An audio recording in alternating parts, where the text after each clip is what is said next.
বাংলাদেশে ত্রয়োদশ জাতীয় সংসদ নির্বাচনে ভূমিধস জয় পেয়েছে বাংলাদেশ জাতীয়তাবাদী দল বিএনপি। সরকার গঠনের প্রস্তুতি শুরুর সঙ্গে সঙ্গেই আঞ্চলিক কূটনৈতিক মানচিত্রে নতুন প্রশ্ন উঠে এসেছে।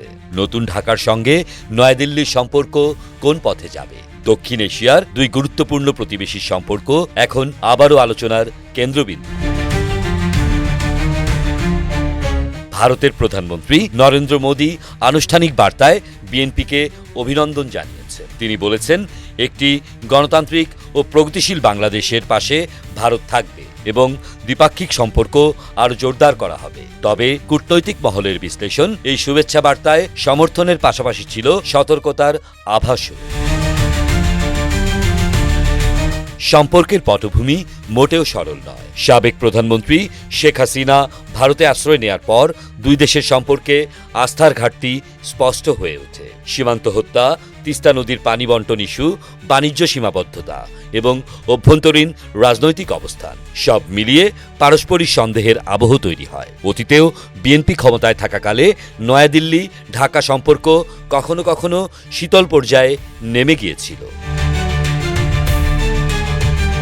বিএনপির শীর্ষ নেতা তারেক রহমান ইতোমধ্যে একটি স্পষ্ট বার্তা দিয়েছেন, দিল্লি নয়, পিন্ডি নয়, সবার আগে বাংলাদেশ।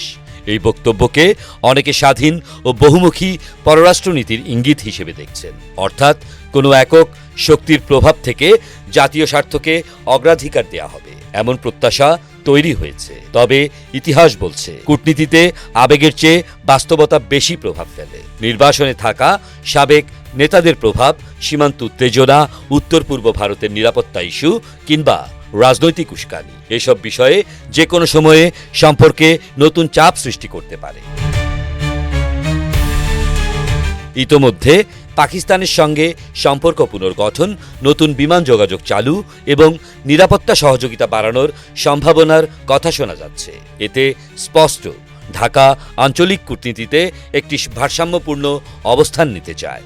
দক্ষিণ এশিয়ায় চীন, ভারত ও পাকিস্তানের ভূরাজনৈতিক প্রতিযোগিতার প্রেক্ষাপটে বাংলাদেশের কৌশলগত গুরুত্বও বেড়েছে। বিশ্লেষকদের মতে, ভারত বাংলাদেশ সম্পর্ক এখন এক নতুন মোড়ে দাঁড়িয়েছে। দুই দেশের নেতৃত্ব যদি সংযম ও বাস্তববাদী কৌশল গ্রহণ করে, তবে সম্পর্ক আরও পরিণত ও ভারসাম্যপূর্ণ হতে পারে। অন্যথায় সামান্য ভুল পদক্ষেপও আস্থার সংকটকে গভীর করতে পারে। সংক্ষেপে বলা যায়, শুভেচ্ছা ও সতর্কতার এই মুহূর্তে প্রশ্ন একটাই, কে আগে আস্থার হাত বাড়াবে আর কে সেই হাত দৃঢ়ভাবে ধরে রাখবে। দক্ষিণ এশিয়ার স্থিতিশীলতা অনেকটাই নির্ভর করছে এই উত্তরটির ওপর। আহমেদ শাহেদ, বাংলা বাজার পত্রিকা।